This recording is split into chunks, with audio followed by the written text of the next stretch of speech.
Hello guys! Magandang araw sa inyong lahat.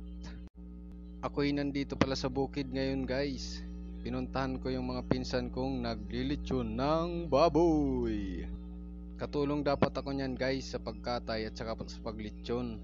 Ang problema, ako'y tinanghali ng gising. Kaya ito, humabol na lang ako. Naabutan ko, ayan. Pinapaikot-ikot na.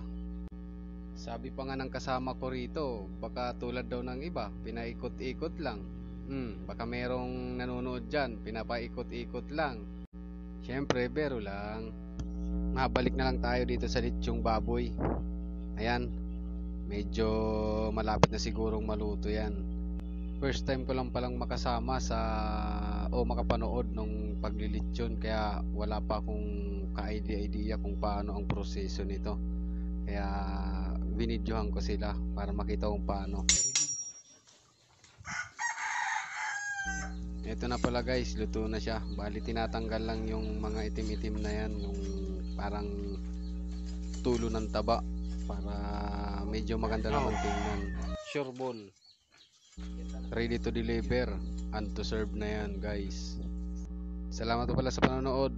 Ingat!